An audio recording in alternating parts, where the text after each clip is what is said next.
গল্পের আসবাই অগ্নিলা চ্যানেলে আপনারা শুনছেন আশাপূর্ণা দেবীর লেখা প্রথম প্রতিশ্রুতি। আজ রয়েছে এর 20তম পর্ব। আলো আর অন্ধকারের পার্থক্যটা ওর কাছে তীব্র হয়ে ধরা পড়েছে। এদের কাছে সেই তীব্রতা নেই, এরা তাই ঝাপসা ঝাপসা। 14-15 বছর বয়স হলো, এখনো বোঝা যাচ্ছে না ওরা নিজেদের নিয়ে কিছু ভাবে কিনা, ভাবতে শিখেছে কিনা, কোনটা ভালো কোনটা মন্দ সেটা চিন্তা করে কিনা। আশ্চর্য, সত্যবতীর মনের মধ্যে যে ছাঁচ, সত্যবতী গর্ভের ছাঁচ, তার নাগাল পেল না। ঈশ্বর জানেন এই সুদীর্ঘকাল পরে সত্যবতীর সত্তার মধ্যে আবার কোন ছাঁচ গঠিত হচ্ছে। প্রথমটা ভারী একটা বিপন্নতা বোধ করেছিল সত্য। বিপদ বলে মনে হয়েছিল ঘটনাটাকে। ক্রমশ মনটা কোমল হয়ে আসছে, এমনকি মাঝে মাঝে ভাবতেও ইচ্ছে করছে পালা বদল হলে মন্দ হয় না, একটি মেয়ে হলে বেশ হয়। আজ হঠাৎ মনে হলো সত্যবতী, যদি তাই হয়, কে বলতে পারে সেই মেয়ে তার পিতামহের আকৃতি আর প্রকৃতি নিয়ে অবতীর্ণ হবে কিনা। হয়তো তাই হবে। সত্যবতীর একাগ্র ইচ্ছার নিরন্তর তপস্যা কোনো কাজেই লাগবে না। মেয়ে মানুষের এ এক অদ্ভুত নিরুপায়তা। নিজের রক্ত মাংস মন বুদ্ধি আত্মা সব কিছু দিয়ে যাকে গড়ছি, জানি না সে কি হবে। নিঃশ্বাস ফেলে ভাবল, শুনেছি শাস্ত্রে আছে নরানং মাতুল ক্রম, কিন্তু মাতুল না থাকলে?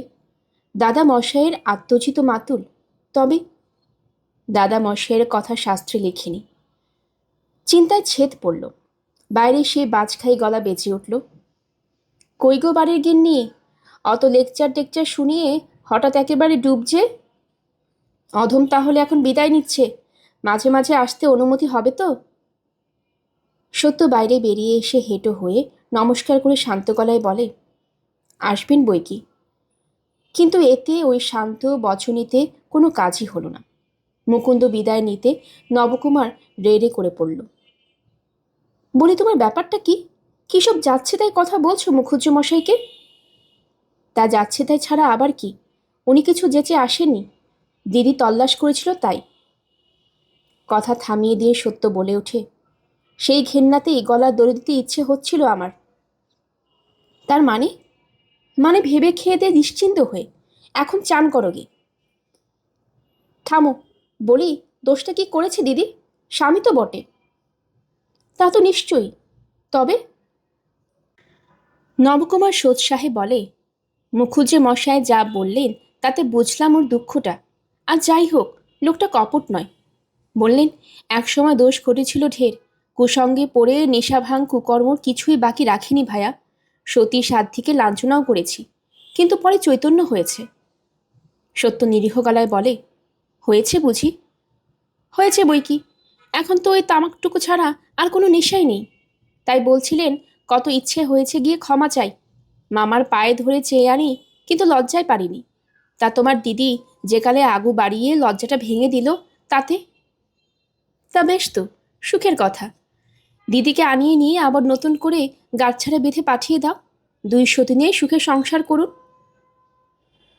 বলে একটু তীক্ষ্ণ হেসে সরে যাচ্ছিল সত্য, কিন্তু মুহূর্তে ঘটে গেল এক বিপর্যয়। নবকুমার বোধ করি কিছু না ভেবে চিনতেই ক্ষণপূর্বে শোনা একটি কথা যথাযথ উচ্চারণ করে বসল। তা সে সতীন জ্বালার বেশি দিন নয়, শুনলাম নাকি এ পক্ষে সূতিকা ধরেছে, তবে সে কাটার কদিন। মুহূর্তে যেন একটা বোমা ফেটে গেল। সত্যবতী উন্মাদের মতো নিজের কপালে একটা থাবড়া মেরে চিৎকার করে উঠল, চুপ করবে তুমি? দয়া করে একটু চুপ করবে? যদি তা না পারো তো যে করে পারো আমার জন্মের শোধ কালা করে দাও। একা সংসারে এতদিন ধরে অরুচি আর অখিদ্যে না খেয়ে দে ভেতরে ভেতরে দুর্বল হয়ে যাওয়া শরীরটা এই উত্তেজনায় বার হইতে পারল না, হুড়মুড়িয়ে পড়ে গেল। ছেলে দুটো হাউমাউ করে জল আর পাখা আনতে ছুটল। নবকুমার ঘর থেকে একটা বালিশ এনে সত্যর লুটিয়ে পড়া মাথার তলায় গুজে দিতে বসল। আর এই সময় সুহাসিনীও বাড়ি থেকে এসে পাথর হয়ে দাঁড়িয়ে পড়ল। আজ ভারী উৎফুল্ল হয়ে আসছিল সুহাস, কারণ তার শিক্ষাগুরু বউটি বলেছেন, তুমি যদি ভাই রাজি থাকো তো আমার মাস্টারি করো। বড়লোকের বাড়িতে কেবল খেয়ে শুয়ে জীবনে যেন ঘেন্না ধরে গেছে। তোমায় দেখে মনে হয় যদি তোমার মতন বইটই পড়তে পারতাম তাহলেও বা দিনটা কাটত। তা স্কুলে যাওয়া তো আর জীবনে হবে না। তবু তোমার কাছে যদি মাস মাস 8টা করে টাকা দিতে চেয়েছে সে। সুহাস অবশ্য টাকার কথায় আপত্তি করেছিল, বলেছিল, টাকা কেন ভাই? তুমি আমায় একটা বিদ্যে শিখাচ্ছ, আমি না হয় তার বদলে তোমাকে একটা। কিন্তু সে হাতে ধরে কাকুতি মিনতি করেছে, বলেছে, আমার শখের জন্য টাকা খরচ করতে তো আমার বর সর্বদা রাজি। একদিন থিয়েটারে নিয়ে যেতে 25-30 টাকা খরচ করে। এও তো আমার একটা শখ। গুরুকে দক্ষিণে না দিলে বিদ্যে হয় না। সুহাস রাজি হয়ে এসেছে, উৎফুল্ল হয়ে হৃদয়ে সত্যের কাছে বলতে এসেছিল, দেখো পিসিমা, বড়লোক মাত্রই খারাপ হয় না, তাদের মধ্যেও মহৎ আছে। কিন্তু এসে এই দৃশ্য। তাড়াতাড়ি সবাইকে সরিয়ে দিয়ে সেরার ভারটা হাতে তুলে নিল সে।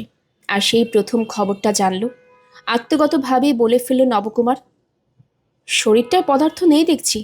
বাচ্চা কাচ্চা হবার আগে মেয়ে ছেলে মা ঠাকুরমার কাছে যায়, তার সে ঘুরে তো বালি। বারুইপুরে পাঠিয়ে দিতে হবে দেখছি। কিছুটা সময় দিশেহারা হয়ে তাকালো সুহাস, তারপর নিজের উপর ধিক্কারে অবাকা হয়ে গেল। ছি ছি, এত বড় বুড়ো মাগি সে, এমনই অবোধ। এক ঘরে একসঙ্গে কিছু টের পায়নি। তুডু খোকার চাইতে তাহলে কোনো তফাৎ নেই তার। পিসিমার যে শরীরে এমন অবস্থা হয়েছে, প্রথমে তো তারই বোঝা উচিত ছিল, যত্ন আত্মীয় করা উচিত ছিল। বুঝতে পারেনি। সত্য ছেলে দুটো এত বড় হয়ে গিয়েছে যে এই ধরনের চিন্তা মাথাতেই আসেনি। তার শুধু লজ্জাই নয়, আজ সত্যর ওই চৈতন্যহীন পাংশু মুখের দিকে তাকিয়ে অজানা একটা ভয়ও বুকটা কেঁপে উঠল সুহাসের। সুহাসের ভাঙা ভাগ্যে যদি তার এই আশ্রয়ের ভেলা ডুবে যায়, যদি সত্যর কিছু ঘটে। অনেকদিন পরে ছেলে পুলে হলে তো বিপদ হতে পারে শুনেছে। বুকটা কেঁপে নিথর হয়ে এলো সুহাসের। আর বোধ করি এই প্রথম উপলব্ধি করল সত্যকে কতটা ভালোবাসে সে। শুধু আশ্রয়ের ভেলা বলেই নয়, মানুষটা বলেও প্রাণের আসনে বসিয়ে রেখেছে সুহাস সত্যকে প্রতি মুহূর্তের সংস্পর্শে। মা ঠাকুমা নেই বলে যত্ন পাবে না সত্য? সুহাসের কি বয়স হয়নি সেবা করবার? অনুতাপ দগ্ধ সুহাসের দৃঢ় সংকল্প অবশ্য কাজে লাগল না। কারণ মাত্র একটা বেলার বেশি বিছানায় শুয়ে থাকল না সত্যবতী। সুহাসের অনুনয় বিনয় এবং নবকুমারের ব্যস্ত ভৎসনাকে উপেক্ষা করে উঠে পড়ল সে। বলল, ঠিক হয়ে গেছি বাবা, তোমরা তিলকে তাল করো না। কিন্তু এই আকস্মিক দুর্বলতার ঘটনার গভীর একটা চিন্তা দেখা দিল সত্যবতীর মধ্যে। সে চিন্তা স্বামী পুত্রের জন্য নয়, ওই অনাথা মেয়েটার জন্য।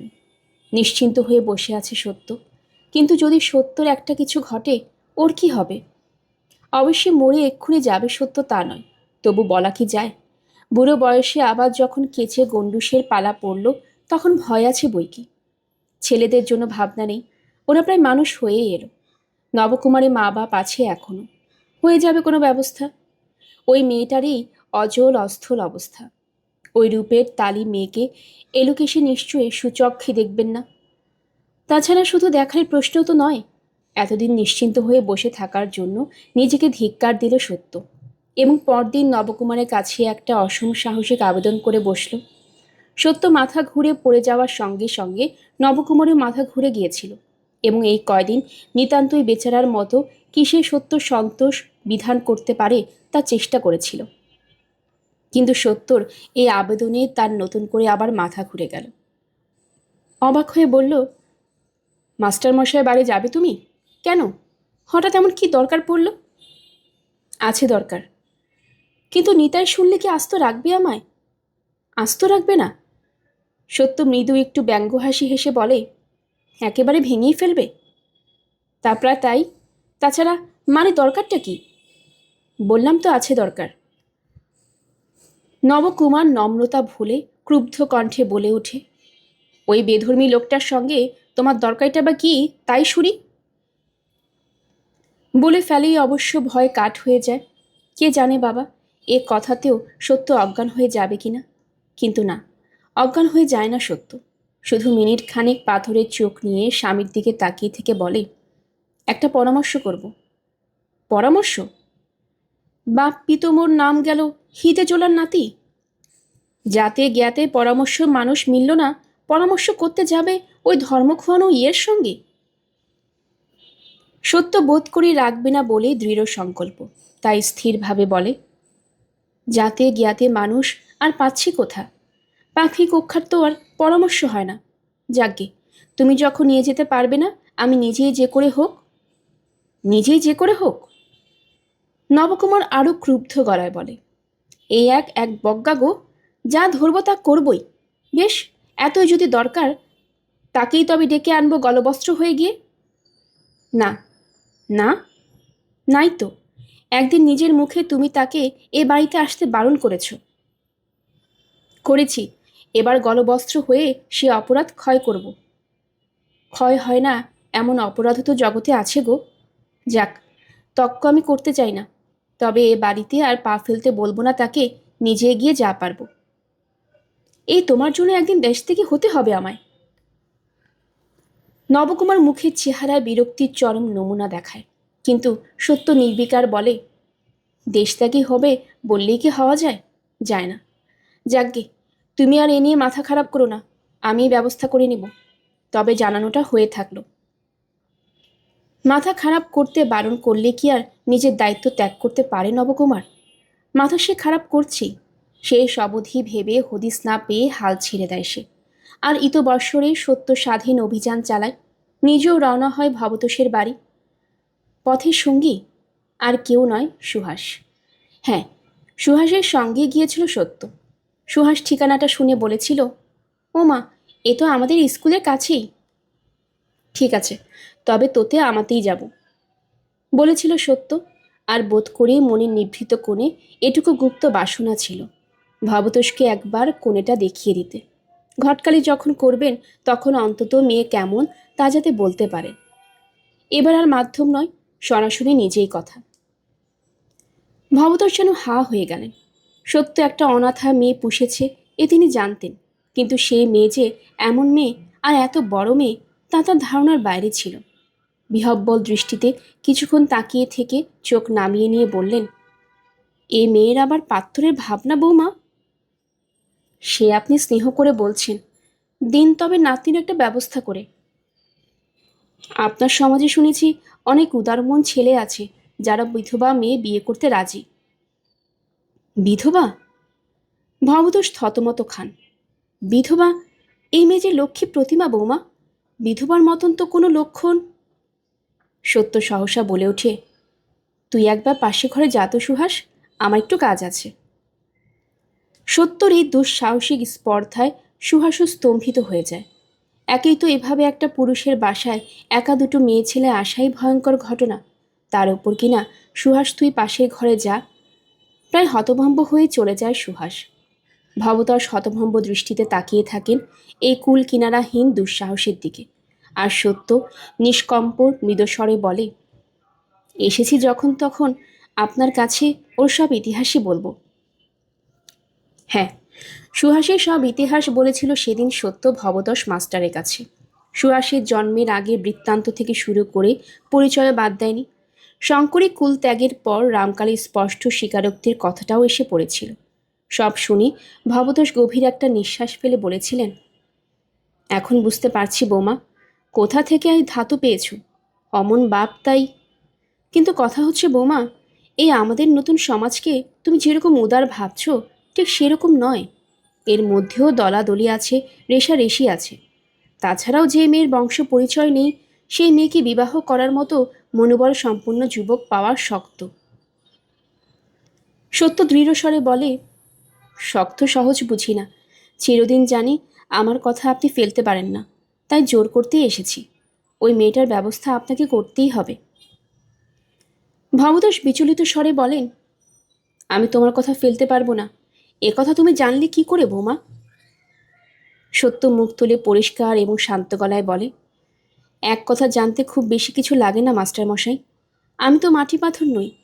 কিন্তু সে কথা থাক, আপনি শুধু আমায় ভরসা দিন। ভবতোষ একটু হাস্যের সঙ্গে বলেন, চেষ্টা অবশ্যই করব বৌমা, কিন্তু জোর করে তো বলতে পারছি না। যদি নিজেকে দিয়ে হতো, তাহলে নয় আজন্মে ব্রত ঘুচি করবার একবার তোমার সুন্দরী মেয়ের জন্য বর্ষা সেজে নিতাম। সত্যও হেসে ফেলে, তারপর সকৌতুকে বলে, কেমন ভাগ্য ওর থাকলে তো। আমি কিন্তু বলে যাচ্ছি, সব ভার আপনার উপর রইল। ভবতোষ আকুলতা করেন। ভবতোষ ব্যাকুল হয়ে ওঠেন। বারবার বলতে থাকেন, এ তুমি কি করলে বৌমা? আমাকে এভাবে সত্যবন্দি করে রাখলে। সত্য বিচলিত হয় না। সত্য দৃঢ় স্বরে বলে, আমি ঠিক জায়গাতেই ঠিক কথা বলছি মাস্টারমশাই। এখন আপনি আছেন এই ভরসা। ভবতোষ আকাশ পাতাল ভাবতে থাকেন, কোথায় সেই পাত্র যার হাতে ওই সোনার প্রতিমাটিকে দেওয়া যায়, আর যে ওর সমগ্র ইতিহাস শুনেও নিতে রাজি হয়। ভেবে পান না। একটা নিঃশ্বাস ফেলে বলেন, এখন চট করে মাথায় আসছে না বৌমা, দেখি। কিন্তু একটা প্রশ্ন করি, এই যে তুমি এসেছো, নবকুমার জানে? সত্য মাথা কাত করে, অর্থাৎ হ্যাঁ। ভবতোষ উদ্বিগ্ন কণ্ঠে বলেন, তবে? তবে আর কি, ওনার অমতেই করতে হবে। কাজটা কি ভালো হবে বৌমা? সত্য মুখ তুলে বলে, কিন্তু ওই মেয়েটার আখেরের কথা না ভেবে নিশ্চিন্ত হয়ে বসে থাকাই কি ভালো হবে মাস্টারমশাই? আমার ঘরের সংসারে হয়তো একটু মনোমালিন্য হবে, হয়তো শ্বশুরবাড়ির মানুষেরা আমার মুখ দেখবে না, কিন্তু আমার সেই সামান্য লোকসানটা কি একটা মেয়ের জীবনটা বরবাদ হয়ে যাওয়ার থেকে বেশি লোকসানের হলো? ভবতোষ এক মুহূর্ত নির্নিমেষে তাকিয়ে হঠাৎ ব্যাকুল রুদ্ধ কণ্ঠে বলে ওঠেন, সন্ধে হয়ে আসছে বৌমা, তুমি বাড়ি যাও। তোমায় কথা দিচ্ছি, ওর বিয়ের ভার আমি নিলাম। সত্য আকাশের দিকে তাকিয়ে দেখে সন্ধ্যের চিহ্ন মাত্র নেই। মাথাটা একটু নিচু করে বলে, চিরকালটা আপনার কাছে অন্যায় আবদার করে আর পেয়ে সাহস বেড়ে গেছে মাস্টারমশাই, আমায় মাপ করবেন। মাপ? তোমায় আর আমি কি মাপ করব বৌমা? নিজেকে যদি মাপ করতে পারতাম। সে যাক, মেয়েটি কোথায় গেল? মেয়েটি? তাই তো। তার তো তদ্বোধে আর কোনো সাড়া নেই। সত্য ব্যস্তভাবে বেরিয়ে আসে ঘর থেকে, আর এই প্রথম খেয়াল হয় অনেকক্ষণ ধরে সেই তৃতীয় মানুষহীন ঘরে একজন পুরুষের সঙ্গে নিশ্চিন্তে কথা বলছে বসে বসে। সুহাস কি বিরক্ত হলো? পাশের ঘরে চলে যেতে বলেছে বলে অপমানিত হলো? পাশের ঘরে দরজায় এসে দাঁড়ালো সত্য। কোথায় সুহাস? একা চলে গেল না তো? সহসা একটা আতঙ্কের বিদ্যুৎ শিখা মাথা থেকে পা পর্যন্ত যেন শিউরে উঠল সত্যবতীর। নিশ্চয়ই তাই। কই? প্রশ্ন করলেন ভবতোষ। সত্য অস্ফুটে বলে, কই দেখছি না তো। একা চলে গেল না তো? একা? একা চলে যাবে? ভবতোষ সন্দেহের সুরে বললেন, তাই কখনো হয়? ওই কোণের ঘরটায় আছে বোধ হয়। কোণের ঘরে? ওখানে কি আছে? কিছু না, শুধু কতকগুলো। কথা শেষ হয় না। মুখে এক ঝলক আলো মেখে সুহাস সে কোণের ঘরটা থেকে ছুটে আসে। স্বভাব বহির্ভূত উচ্ছ্বাসে বলে ওঠে, পিসিমা পিসিমা, দেখবে এসো কত বই। ওহ, আমার আর এখান থেকে যেতে ইচ্ছে করছে না। সময়ের বাড়া কারিগর নেই। সময়ের রেদার নিচে পড়ে সব অসমানই সমান হয়ে আসে, সব এবড়ো থেবড়োই তেতলা হয়ে যায়। সকল সংসারের মতো নিতাইয়ের সংসারেও এই লীলা চলছে বইকি। প্রথম দিকে এক এক দিন এক একটা ছুতোই মনে হতো নিতাই বোধ করি এই দণ্ডে বউকে দেশে রেখে আসবে, অথবা বউ ভাবেনি সেই রাত্রেই আর দড়ি ঝুলিয়ে নিজে ঝুলে পড়বে। কিন্তু কার্যকালে তেমন কিছুই হলো না। ক্রমশই বোধ করে নিজেদের অজ্ঞাত সারি ভাবিনীর স্বাধীন সংসারে সংসার রসে এবং নিতাই আর এক স্থূল রসে মসতে শুরু করল। অতঃপর দুজনেই পরস্পরের কাছে অপরিহার্য হয়ে উঠল। অতএব খণ্ড প্রলয়ে সে অবস্থাটি কোন ফাঁকে ফিকে হতে হতে বিলীন হয়ে গেল। দেতু হাসি বাজার দখল করল। এখন দেখা যাচ্ছে নিতাইয়ের বউ রুটি করতে শিখেছে এবং নিতাই বউকে ভয় করতে শিখেছে। ভয় থেকে আসে মনোরঞ্জন চেষ্টা, ক্রমশ অনুধাবন করছে নিতাই। সত্যবতী নিন্দাবাদটি হচ্ছে বউয়ের মনোরঞ্জনের একটি প্রশস্ত পথ, মনোবৈকল্যের একটি প্রকৃষ্ট ঔষধ। অতএব সেই প্রশস্ত আর প্রকৃষ্ট উপায়টি বেছে নিয়েছে নিতাই। না নিয়ে করবেই বা কি? পরিবার পরকলায় জগৎকে দেখতে না শিখলে যে জগৎ দুঃসহ হয়ে ওঠে। অন্তত নিতাইদের মতো নিতাই গৃহগত প্রাণ গেরস্থ জীবনদের। এদের ও ছাড়া উপায় নেই। আগুনের মালসা কোলে করে তো আর ঘর করা যায় না, আগুনের জল ছিটোতেই হয়। তদ্গত প্রাণ বংশবধ হয়ে পড়াই সে শীতল জল। নারী জাতি যতই অবলা কোমলা হোক, সক্ষেত্রে সে বাঘিনী। আর ইচ্ছা পূরণের অভাব ঘটলে ফনা ধরা নাগিনী হয়ে উঠতেও পিছুপা হয় না। শান্তিকামী পুরুষ জাতি যতক্ষণ না এটা ধরতে পারে সংগর্ধ বাঁধে, ততক্ষণ মনে করে এটা মেনে নেব না, অবস্থা আয়ত্তে আনা অসম্ভব হয়। অথচ একবার বশ্যতার স্বীকার করলেই মিটে গেল গোল। কিসে তুষ্টি করতে পারলেই বিশ্ব শান্তি। অতএব এখন ভাবিনি যে কোনো কারণেই মেজাজ গরম করুক অথবা বাক্যালাপ বন্ধ করুক। নিতাই এটা ওটার কথার ছলে স্বগতোক্তিক সুরে সত্যবতী প্রসঙ্গ এনে ফেলে। সে প্রসঙ্গ আজ যাই হোক প্রশস্তির পর্যায়ে পড়ে না। 2-4বার চেষ্টার পরেই কার্য সিদ্ধি হয়।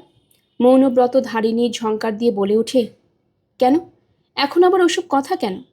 চিরদিনে তো শুনে আসছি তিনি গুণের গুণমণি। তার পাদদক জল খেতে পারলে তবে যদি আমাদের মতো অধমদের উদ্ধার হয়। নিতাই সোৎসাহে কাজে এগোয়। তা বলতে অবশ্যই পারো, এই মুখেই অনেক গুণগান করেছি বটে, কিন্তু এখন আর নয়, এখন আর তাকে চিনতে বাকি নেই। কি বলবো তোমাকে, ওই বেমোটার সঙ্গে যার নটখটি দেখে দেখে চিত্তের চটে গেল। অবশ্যই নিতাই মুখ কুচকায়। সন্দেহ একটু আধটু বরাবরই ছিল, তবে সে সন্দেহকে আমলে দিতাম না বলেই, না না, ছি, বামুনের ঘরের মেয়ে, কিন্তু এখন তো দেখছি চোখের চামড়াহীন বেপরোয়া। একলা ঘোড়ার গাড়ি ভাড়া করে তার বাড়ি গিয়ে গিয়ে, তা তোমার বন্ধুকে কানা না বোবা? ভাবিনি চিপটেন কাটে।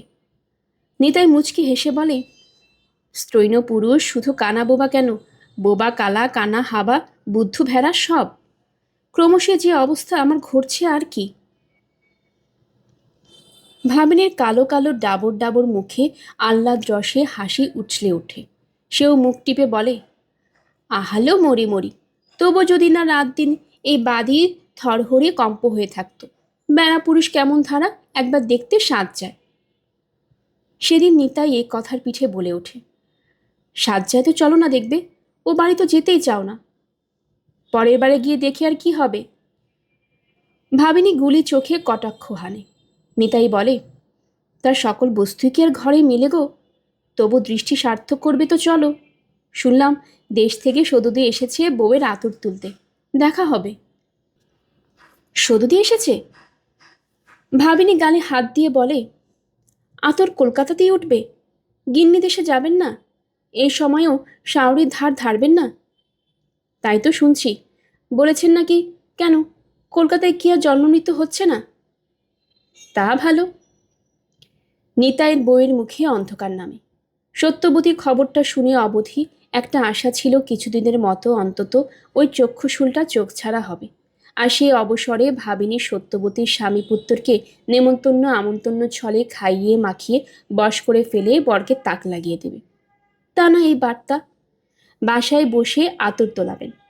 ক্রুব্ধ কণ্ঠে বলে উঠে ভাবিনী, তা ভেড়া বর তাতে রাজি তো? মা বাপের মুখে চুনকালি দিয়ে বউ আপনি স্বাধীন হয়ে বেটাবেটি পিয়বে? নিতাই চোখ মুটকে বলে, তা হোক, হতো বাঁচল, পরিবারকে চোখ ছাড়া করতে হলো না। কথাটা নিতাই অনুমানে বলল মাত্র, প্রকৃত ঘটনা কিন্তু তা নয়। সত্যবতীর এ প্রস্তাবে নবকুমার শিউরে উঠেছিল এবং অসম্ভব বলে উড়িয়েই দিয়েছিল। আতুর পর্বের মতো একটা ভয়ঙ্কর পর্ব যে দেশের বাড়িতে না গিয়ে পড়লেও মিটতে পারে, এ তার ধারণার বাইরে। কিন্তু শেষ অবধি বরাবর যা হয় তাই হলো। সত্যবতীর তীক্ষ্ণ যুক্তির বাণী নবকুমারের দ্বিধা লজ্জা ভয় সব টুকরো টুকরো হয়ে গেল। ভয়টা কিসের? কলকাতায় জন্মমৃত্যু হচ্ছে না, ভূমিষ্ঠ শিশুর নারী কাটা বাকি থাকছে। লজ্জা? লজ্জার অর্থ? বুড়ো বয়সে যদি আবার কেচে গণ্ডুসে লজ্জা না হয়, তো বাসায় আতুর তোলাতেই লজ্জা। অতএব দ্বিধার প্রশ্নটা অবান্তর। নবকুমার অবশ্য এই বুড়ো বয়সে কথাটায় রেগে উঠেছিল। বলেছিল, বুড়ো বয়স করছো কেবলই কেন বলো তো? আমার ছোট মাসির পত্তরে উপনয়ন হয়ে যাবার পর আবার একটা মেয়ে হয়েছিল। সত্য জ্বলন্ত দৃষ্টিতে শুধু তাকিয়েছিল একবার, তারপর সংক্ষেপে বলেছিল, ওসব কথা থাক, এখানেই ব্যবস্থা করতে হবে সে কথাটাই জানিয়ে রাখলাম। বলা বাহুল্য, মাত্র এইটুকুতেই কাজ হয়নি। নবকুমার বিস্তর হাত পা আছড়ে ছিল, বিস্তর আক্ষেপ জানিয়ে বলেছিল, আমি ওসবে কি জানি? এখানে কাউকে চিনি আমি? ব্যবস্থা করতে হবে বললেই হলো। তারপর সত্যর একটি তীব্র মন্তব্যে সহসা চুপ করে গিয়েছিল। আর অতপর একদিন বুদ্ধি করে চুপি চুপি গিয়েছিল সদুর বরের কাছে। শুনেছিল তার গণ্ডা 3-4 ছেলে মেয়ে, সেগুলো নাকি কলকাতাতেই জন্মেছে। অতএব লোকটা অভিজ্ঞ। তা অভিজ্ঞ লোকটা দরাজ ভরসা দিয়ে আশ্বস্ত করল নবকুমারকে, এবং সেই সঙ্গে সদুকে আনিয়ে নেবার পরামর্শটা দিল। দিন 3 ছুটি নিয়ে বারুইপুরে গিয়ে সদুকে এনে ফেলল নবকুমার। কিন্তু যত সহজে বলা হলো, কাজটা কি তত সহজে হয়েছিল? পাগল, তাই কি সম্ভব? এলোকেশী একাধারে রাঁধুনি, পরিচর্যাকারিণী এবং নিঃসঙ্গ সংসারের সঙ্গিনী সদুকে কি এক কথা ছাড়তে রাজি হয়েছিলেন? হারামজাদির শতেক্ষুয়ারি হার বজ্জাত বউটার নামে 100 গালাগালের ছড়া কেটে ব্যাককেলে বেহায়া বউয়ের দাসানুদাস ছেলেকে কি শুধু হাতে বিদায় করতে উদ্যত হননি? হয়েছিলেন। কিন্তু ভেস্তে দিল স্বয়ং সদু। সে বলে বসল, আমি যাব। তুই যাবি? এলোকেশে গর্জে উঠেছিলেন। আক্কেল খাকি, চোখের মাখা খাকি, নেমোখানাম, লক্ষ্মী ছাড়ি, তুই আমাদের একা ফেলে সে হাড় হাবাতের পাদতক খেতে যাবি? কিন্তু সদু অনমনীয়। সদুর যে এত গো আছে এ কথা কে কবে জানত? এ যেন আরেক সদু। সামান্য 2-4খানা কাপড়ের সম্বল নিয়ে সদু সদরে দাঁড়িয়ে প্রস্তুত। আজন্ম অগঙ্গার দেশে মুখ থুবড়ে প্রাণ গেল সদুর। কালে গঙ্গার দেশে যেতে পাবার এই সুযোগ ছাড়বে না।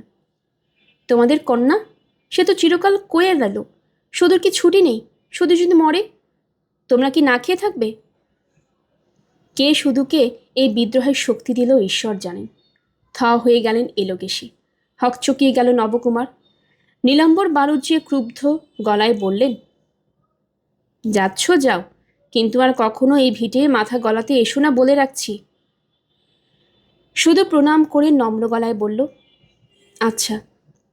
দিশেহারা নবকুমার বলল, ভয়ে আমার নারী ছেড়ে আসছি সদুদি। থাক, তোমায় যেতে হবে না। বউয়ের যদি পরমায় থাকে বাঁচবে, আর যদি কপালে মৃত্যু থাকে। সৌদামিনী মৃদু হেসে বলল, তোর বউকে বাঁচাতে যাচ্ছি ভেবেছিস? মোটেও না। নিজের কপালটা ফের আরেকবার যাচাই করতে ইচ্ছে হয়েছে, তাই যাচ্ছি। এ কথার মানেই নবকুমার বুঝতে পারেনি। চোরের মতো মা বাপের সামনে থেকে পালিয়ে এসেছে। এলোকেশে উচ্চ কণ্ঠে ভগবানকে ডাক দিয়ে আদেশ করেছেন, ভগবান, যে সর্বনাশী আজীবন আমার বুকের কুল কাঠের আংড়া জেলে রেখে দগ্ধাল আর বুড়ো বয়সে এ কোমরে বলটুকু পর্যন্ত কেড়ে নিয়ে মজা দেখতে বসল, তুমি তার বিচার করো। যদি ন্যায়পরায়ণ হও তো সর্বনাশীর যেন তেরাত্তির না পোহায়, তার ভরা ঘরে যেন দৌড় পড়ে, তার মুখের গেরাস যেন বাসি চুলো ছাই হয়ে যায়, পরকালে এহকালে যেন তার গতি না হয়। সত্যবতীর আরও অনেক ভয়াবহ পরিণতির জন্য ন্যায়পরায়ণ ভগবানের কাছে আবেদন জানাতে থাকেন এলোকেশী, সুর করে ছন্দে গেথে। না, কথাটাকে মিথ্যে ভাববার হেতু নেই, বাড়াবাড়ি ভাবলেও ভুল ভাবা হবে। সত্যবতীদের আমলে এলোকেশীরা নিতান্তই বিরল ছিল না, আর আজই কি আছে? নেই। শুধু হয়তো অভিশাপের বাণীগুলো সত্য মার্জিত সূক্ষ্ম হয়েছে, তীব্র চিৎকারটা তীক্ষ্ণ মন্তব্যে পরিণত হয়েছে। সে যাক, সত্যবতী কানে এসব পৌঁছল না। বিনা নোটিশে হঠাৎ সদুর আবির্ভাব, প্রথমটা একটু বিমূঢ় হয়ে পড়েছিল সে, তারপরেই অবশ্য সামলে নিল। হাসি মাখা মুখে বলল, যাক, ভালোই হলো, সংসারটা একজনের হাতে তুলে দেবার লোক হলো, এবার নিশ্চিন্তে হয়ে মরে বাঁচব। সদু ভ্রু কোচকালো। কেন, মরার কি হলো? রাজ্যে শুধু মেয়ে মানুষ মরছে। সত্যবতী হাসল। কি জানি, এবার কেবলই মনে হচ্ছে মরে যাব। কালের ঘণ্টা কানে বাজছে যেন। তা যে ঘণ্টায় কানে বাজুক, মরে অবশ্যই গেল না সত্যবতী। শুধু দীর্ঘকাল জমে মানুষে টানাটানি চলল। শুধু সত্যবতীর সংসারে অনেক ওলটপালট কাণ্ড ঘটে গেল, আর সত্যবতীর মনোজগতে অনেক বিপর্যস্ত ধাক্কা মেরে মেরে আরও দৃঢ় করে তুলল সত্যবতীকে। এরই মাঝখানে সত্যবতী নবজাত কন্যা কেবলমাত্র কান্নার জগৎ থেকে হাসির জগতে উঁকি দিতে শিখে ফেলল। সাধন সরল 2 ভাই কাছের পুতুলের মতো মেয়েটাকে গলার হার করে তুলল। আর নবকুমারে দেখা দিল প্রবল একটি বাৎসল্য রসের ধারা। তবু তার যেন নববধূর লজ্জা। যদিচ মেয়ের সন্তান কানা করে মাত্র, তথাপি দেখতে ইচ্ছে করে নাড়াচাড়া করতে ইচ্ছে করে। আর স্নেহের বস্তু বলে মিষ্ট একটা অনুভূতি আসে। সাধন সরল তার অপরিণত বয়সের ফল। সেই বয়সে বাৎসল্য রসের সৃষ্টি হয়নি, বরং সেই নবযৌবনের তীব্র আবেগের সময় ওদের আপদ বালাইয়ের মতোই মনে হতো। এখন সেকাল নেই। এখন সত্যবতী তো হাতছাড়াই। তবু এই সূত্রে যদি আবার একটু সরসতা আসে, এই আশা। জমে মানুষকে টানাটানির লড়াইয়ে মানুষই জিতেছে। তাই মেয়েকে পয়মন্তেও মনে হচ্ছে নবকুমারের। মোট কথা সংসারে বেশ ভালোই চলছে নবকুমারের। কিন্তু এই বাড়িতে সুহাস বলে যে একটা মেয়ে ছিল, সে কোথায় গেল? তাকে তো আর দেখা যায় না। সে কি তবে মারা গেছে, নাকি তার কুল ত্যাগিনী মায়ের পদাঙ্ক অনুসরণ করে কুল ত্যাগই করেছে? তা নবকুমার তাই বলেছে। প্রায় কুল ত্যাগে ধিক্কারি দিয়েছে তাকে। জীর্ণদেহ সত্যবতীর সামনে তীব্র কণ্ঠে ধিক্কার ঘোষণা করতেও দ্বিধা করেনি। বলেছে, আর যেন ওটা এ বাড়ির ছায়া না মারায়। কুল ত্যাগে আর ধর্মত্যাগের তফাৎটা কি? নাই বা বিয়ে হতো, হিঁদুর ঘরের মেয়ে, ঠাকুর দেবতার পুজো পাঠ করে জীবনটা কাটিয়ে দেওয়া যেত না? একটা বাপের বয়সী বুড়োর সঙ্গে? ছি ছি ছি। বুঝলে টুটুর মা, আমরা গাছে কখনো ন্যাংরা ফলে না। এই যে তুমি এতদিন গাছের গোড়ায় জল ঢাললে, এত সার দিলে, ন্যাংরা কি ফলল? আমরা ছানা আমরাই হলো। সত্যবতী হাত নেড়ে থামাবার ইশারা করে পাশ ফিরেছিল। এখন আর সত্য শয্যাগত নয়, তবু বেশিরভাগ বিছানাতেই পড়ে থাকে। সদু এসে তার সংসার ভার হাতে তুলে নেওয়ায় সত্য যেন অদ্ভুত একটা মুক্তির স্বাদে মগ্ন হয়ে আছে। সদু যে বলে, থাক থাক বউ, তুমি আবার কেন উঠে এলে রোগা মানুষ? অমনি সত্য গিয়ে ঝুপ করে শুয়ে পড়ে। আগের মতো তর্ক করে না, বলে না, এখন তো ভালো আছি, শুয়ে পড়ে। আর বেশিক্ষণ শুয়ে থাকলেই সেই দিনের অভিনীত নাটকটা দৃশ্যগুলি তার চোখের পর্দায় ছুটোছুটি করে বেড়ায়। গোড়া থেকে সবটাই জানে সত্য। সত্যর জ্ঞান চৈতন্য নেই ভেবে আতুর ঘরের দৌড়ে বসে সদু আর ভাবিনী সশব্দে আলোচনাটা চালাচ্ছিল। কিন্তু অস্ফুট চৈতন্যের মধ্যেও সত্যর মাথার মধ্যে ওদের কথাগুলো যেন হাতুড়ির ধাক্কায় ধাক্কায় ঢুকে পড়তে লেগেছিল। অথচ ওদের নিষেধ করবার ক্ষমতা হয় না। না পারে হাত নাড়তে, না পারে কথা বলতে। আর ভাবিনী হাত মুখ নেড়ে, হ্যাঁ, ভাবিনী বক্তা, সদু শ্রোতা। দেশে থাকতে ভাবিনীর সাধ্য ছিল না যে পাড়া বয়স্কদের সঙ্গে কথা বলে, কিন্তু এখানে আলাদা। এখানে ভাবিনী একজন, তাই হাত মুখ নেড়ে কথা বলতে বাধে না। আর বলো না বামুন ঠাকুরজি, দেখে আমরা হয়ে গেছি। ওই একটা বেজাতক বেজন্মা আইবুড়ো থুবড়ি মেয়েকে নিয়ে নাচানাচি। কি নাচানাচি!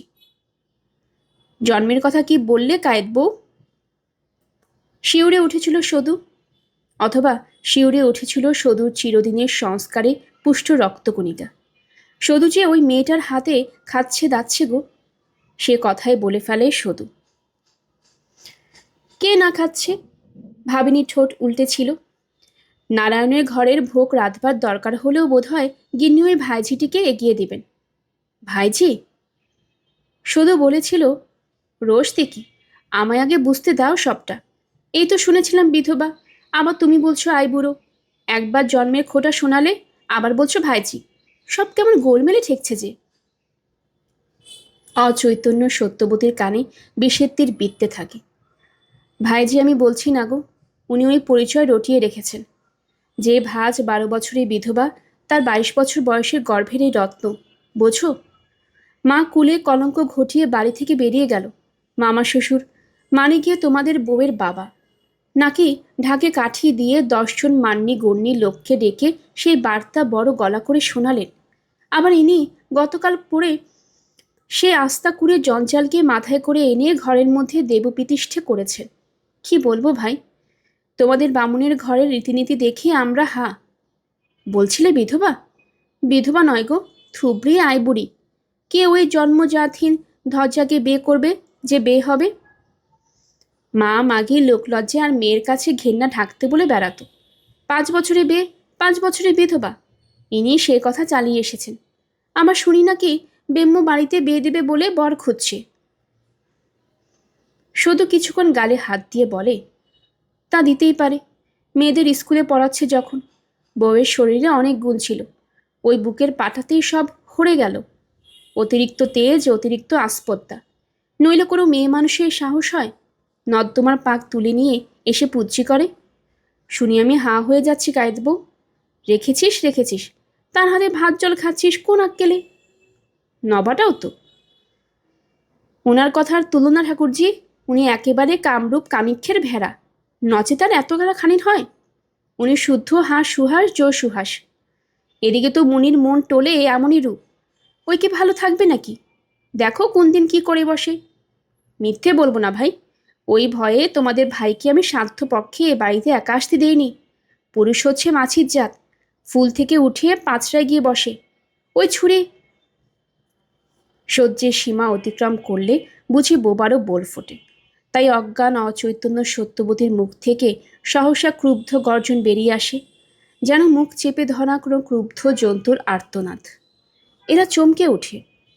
কি হলো বলে আতুর ঘরে ঝিকে ডাক পাড়াপাড়ি করতে থাকে, এবং তার ঘণ্টা কয়েক পরেই সারা বাড়িতে অন্য একটা শোরগোল ওঠে।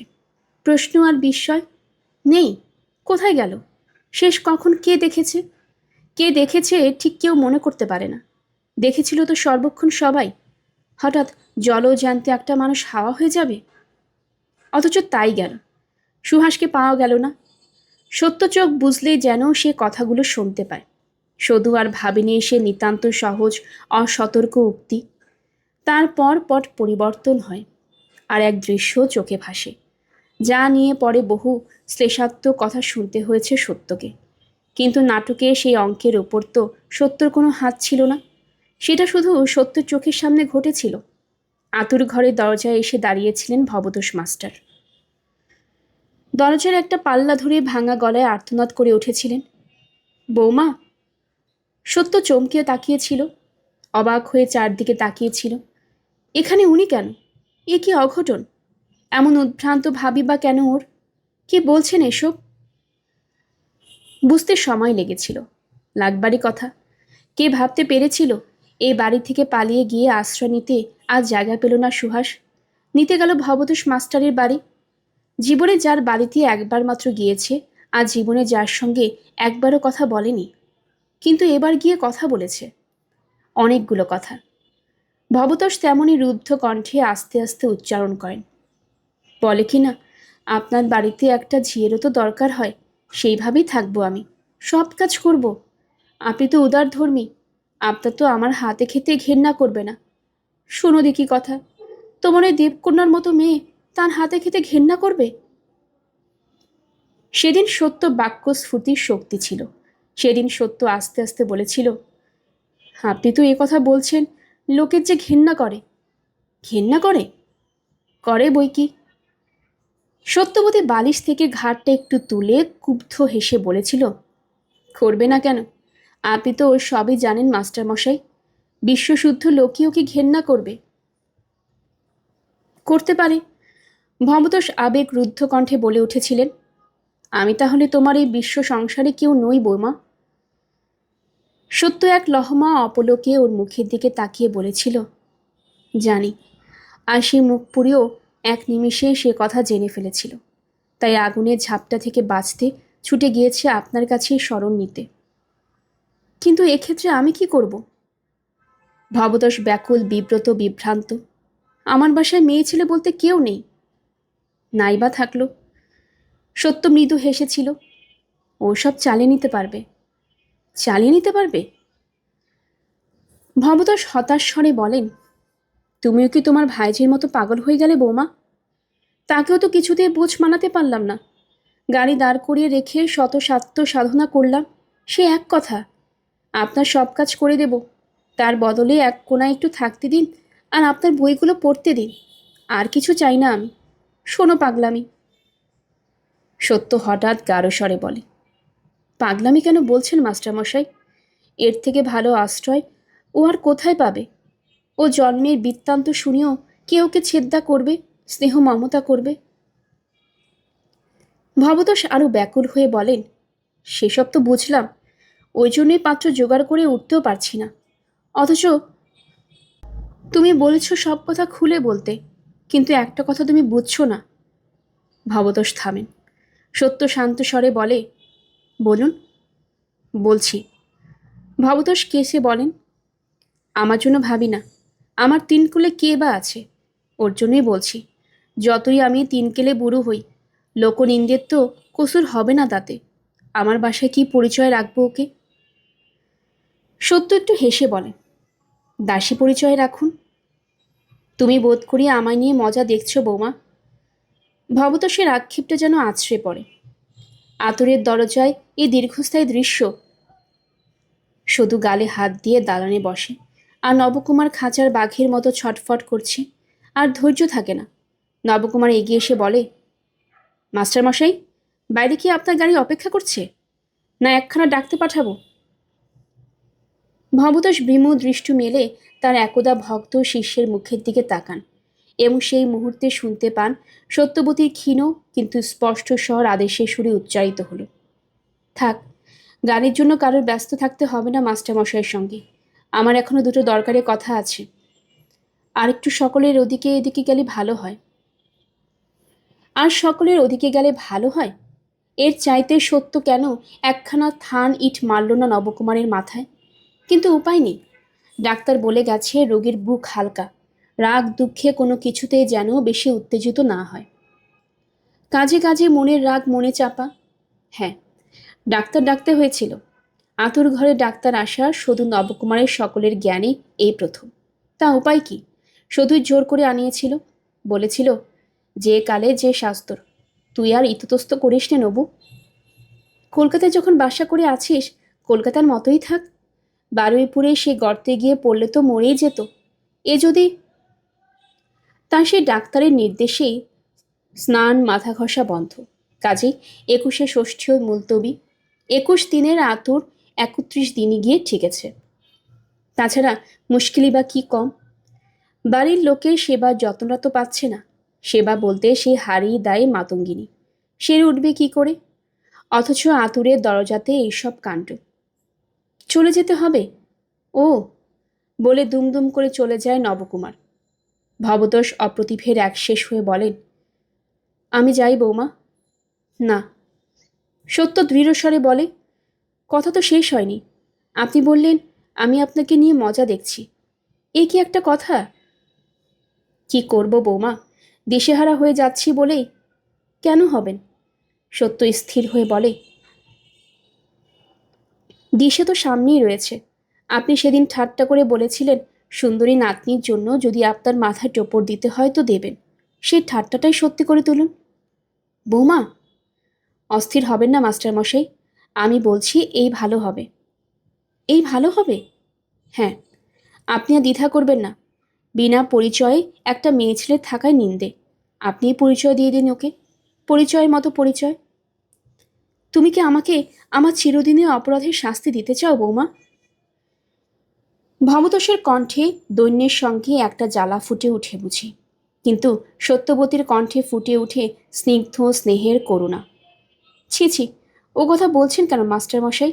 বরং বলুন, এ আমার এতকালের শিক্ষা দীক্ষার গুরু দক্ষিণা। লেখাপড়া জানা বুদ্ধিমতী মেয়েরা আপনার প্রিয়, এ আমার জানা। সুহাস আপনার অপছন্দের হবে না। ভবতোষ ক্ষুব্ধ হাসি বলেন, পছন্দ জিনিসটা শুধু বেটা ছেলে একচেটে নয় বৌমা। সেই জেঠের বয়সী বুড়োটাকে। তাতে কি? সত্য কৌতুকে হেসে বলে, মহাদেবও তো বুড়ো, তবু তো মেয়েরা তাকে বর চেয়ে বত্ত করে। সুহাস যদি সে কথা না জানতো তো আপনার কাছে ছুটে যেত না। আস্তে আস্তে কণ্ঠস্বর গাঢ় হয়ে আসে সত্যবতীর। সুহাস আপনাকে ভক্তি করে, জেনে বুঝেই সে আপনার আশ্রয় নিতে গেছে। আপনি শুধু বুঝতে পারছেন না। মেয়ে মানুষ মুখ ফুটিয়ে আর কত বলবে। কিন্তু আমি তো ভেবে কুল পাচ্ছি না বৌমা। হঠাৎ এমন কি নতুন ঘটনা ঘটল যে সে অমন করে ছুটে গিয়ে। বলবো, সব বলবো, আজ আর পারছি না। সত্য একটু ক্লান্তি হাসি হাসে, তবু ভবতোষ কথা বলেন, কাতর কণ্ঠে বলেন, এ কি তোমার শেষ রায় বৌমা? এই শাস্তি মাথায় তুলে নিতে হবে আমাকে? সত্য আবার একটু কৌতুকের হাসি হাসে। এবার কিন্তু আমি রেগে যাব মাস্টারমশাই। আমার জামাই হওয়া বুঝি আপনার শাস্তি? ভবতোষ একটুক্ষণ চুপ করে তাকিয়ে থেকে বলেন, তবু আমি হয়তো কোনোদিনই আমাকে ক্ষমা করতে পারবো না বৌমা। মনে হবে। ভুল ভেবে মনে কষ্ট করবেন না। এখন কি মনে হচ্ছে জানেন? মনে হচ্ছে শেষের কথাটা যেন নিজেকেই নিজে বলো সত্য। মনে হচ্ছে সুহাসকে বুঝি এমন মনের মতো করতে চেষ্টা করেছি আপনার কথা ভেবেই। শুধু সে কথা নিজেই টের পাইনি এতদিন।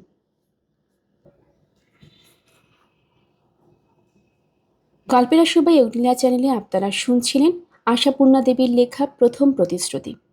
আজ ছিল এর ২০তম পর্ব। আমার এই চ্যানেলে অনেকগুলো গল্প পাঠ করা আছে। আপনারা যারা নতুন আমার এই চ্যানেলটি শুনছেন, আশা করছি আপনাদের সবার কাছে ভালো লাগবে।